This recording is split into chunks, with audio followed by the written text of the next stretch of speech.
હરિભક્તો, 2026માં દુનિયા પહેલાં કરતાં વધુ ઝડપથી બદલાઈ રહી છે. ટેકનોલોજી વધી રહી છે. મોબાઈલનો ઉપયોગ વધી રહ્યો છે. પરંતુ એક પ્રશ્ન આજે પણ એ જ છે: શું આપણે દિવસની શરૂઆત સાચી રીતે કરીએ છીએ? વિચાર કરો હરિભક્તો, જો તમારી સવાર જ ખોટી રીતે શરૂ થાય તો આખો દિવસ કેવી રીતે સારો બની શકે? આજે મોટાભાગના લોકો સવારે આંખ ખુલતાની સાથે જ ભગવાનનું સ્મરણ કરતા નથી, પરંતુ મોબાઈલની સ્ક્રીન તરફ જુએ છે. સમાચાર, સોશિયલ મીડિયા અને મેસેજથી દિવસની શરૂઆત થાય છે. પરિણામે મન અશાંત બને છે, ચિંતા વધે છે અને દિવસનો ઉત્સાહ ધીમે ધીમે ઘટવા લાગે છે.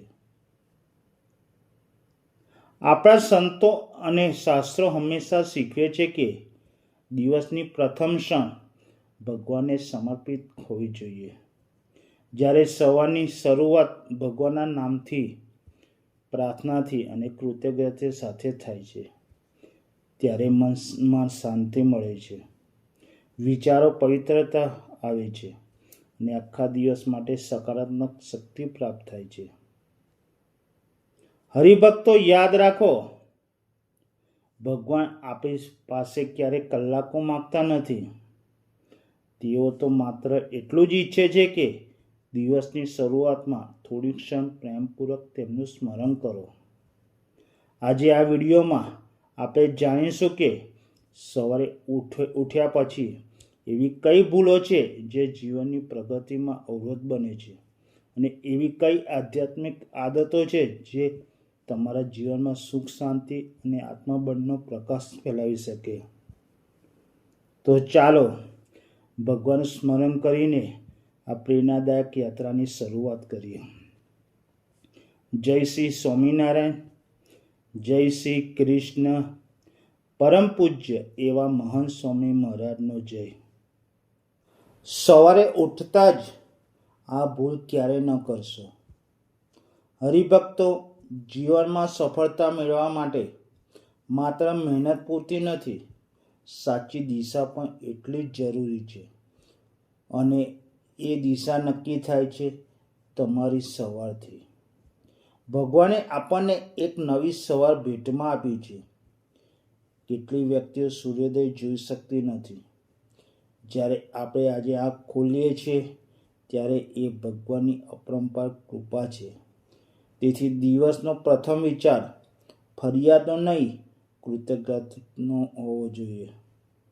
આંખ ખુલે ત્યારે મનમાં એક પ્રાર્થના અવશ્ય કરો: હે પ્રભુ, આજે મને એવો વિચાર આપો કે કોઈનું દિલ ન દુભાય, એવી વાણી આપો કે કોઈનું મન ન તૂટે, અને એવા કર્મ કરાવો કે તમને રાજી કરી શકું.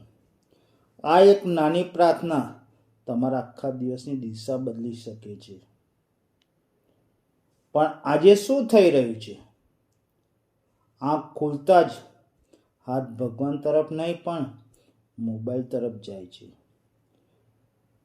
એક પછી એક મેસેજ, સોશિયલ મીડિયા, સમાચાર અને વિડીયો, અને થોડી જ મિનિટોમાં મનમાં બીજાના જીવન સાથે સરખામણી, ચિંતા અને અશાંતિથી ભરાઈ જાય છે.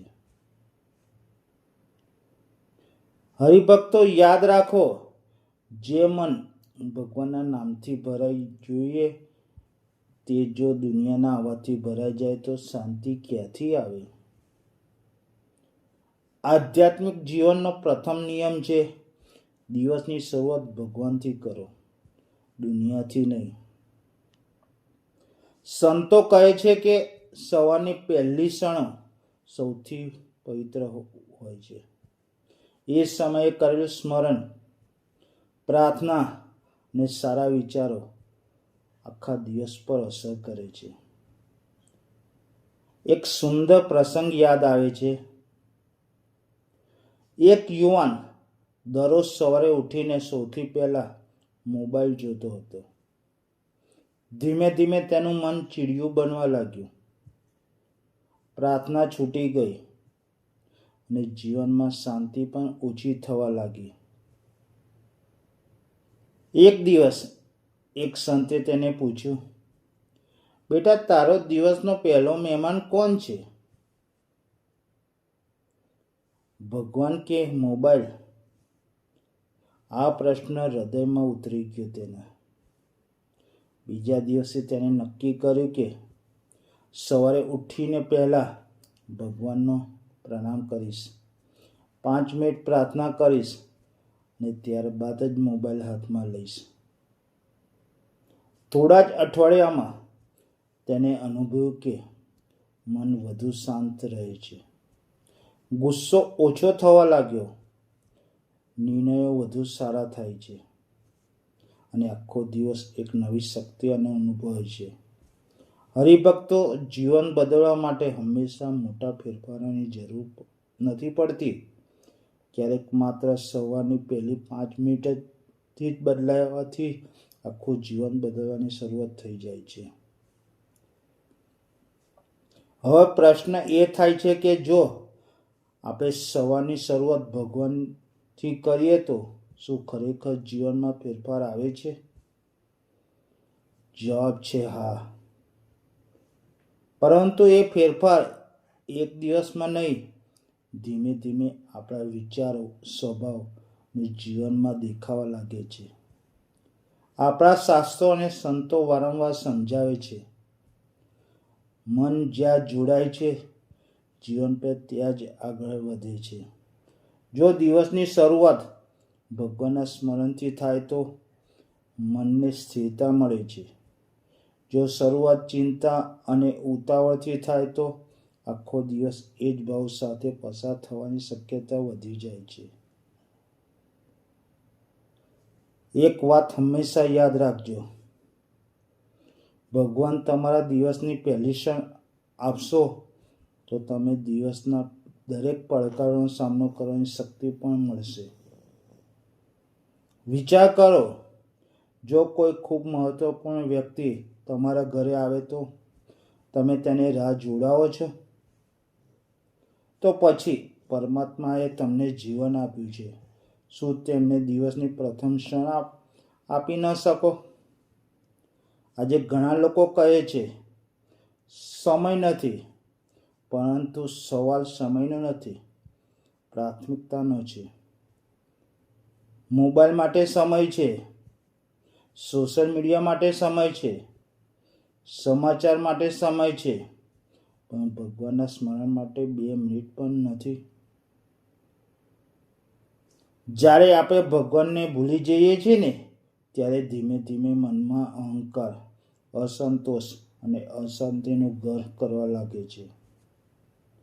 પરંતુ જ્યારે ભગવાનને યાદ કરીએ છીએ ને, ત્યારે એ જ મનમાં વિનમ્રતા, ધીરજ અને આશા જન્મે છે. આજના 2026ના ઝડપી યુગમાં લોકો પાસે પહેલાં કરતાં વધુ સુવિધાઓ છે, પરંતુ મનમાં શાંતિ ઓછી થઈ ગઈ છે. તેનું એક જ કારણ છે, આપણે બહારની દુનિયા સાથે તો જોડાઈ ગયા, પણ પોતાના અંતરાત્મા અને ભગવાન સાથેના સંબંધો નબળા પડી રહ્યા છે. તો આજે એક સંકલ્પ કરીએ, કાલથી નહીં, આવતા સોમવારથી નહીં, પણ આજથી જ સવારે આંખ ખુલતાની સાથે જ પહેલાં ભગવાનને પ્રણામ કરીશું, 3 ઊંડા શ્વાસ લઈશું અને મનને શાંત કરીશું અને પછી દિવસની શરૂઆત સારા વિચારો સાથે કરીશું. હરિભક્તો, યાદ રાખજો, સવારની શરૂઆત ભગવાનથી થાય તો આખો દિવસ આશીર્વાદ જેવો લાગે છે અને જે દિવસે આશીર્વાદથી શરૂઆત થાય છે ને, તે દિવસે સફળતા તરફ જઈને જરૂર આગળ વધીએ છીએ. હરિભક્તો, યાદ રાખજો, સૂર્ય દરરોજ ઉગે છે, પરંતુ દરેક વ્યક્તિનું જીવન ઉજ્જવળ નથી બનતું, કારણ કે પ્રકાશ બહારથી નહીં, અંદરથી પ્રગટે છે. જો તમે દરેક સવારની શરૂઆત ભગવાનના સ્મરણથી કરશો તો ધીમે ધીમે તમારું મન બદલાશે, પછી તમારા વિચારો બદલાશે, તમારા નિર્ણયો બદલાશે અને એક દિવસ તમારું આખું જીવન બદલાઈ જશે. સુખ પૈસાથી મળી શકે છે, પરંતુ શાંતિ માત્ર ભગવાનના આશીર્વાદથી જ મળે છે.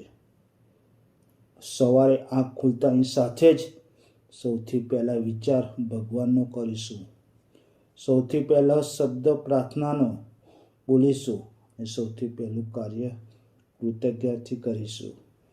કદાચ આ નિર્ણય તમારા જીવનનો સૌથી મોટો વળાંક સાબિત થશે. ભગવાન સ્વામિનારાયણ અને શ્રી હરિગુરુના આશીર્વાદ તમારા અને તમારા પરિવાર પર સદા વરસતા રહે. તમારા જીવનમાં શાંતિ, સદબુદ્ધિ, સ્વાર્થ અને સફળતા સતત વધતી રહે એવી હૃદયપૂર્વક પ્રાર્થના. જય શ્રી સ્વામિનારાયણ. જય શ્રી કૃષ્ણ.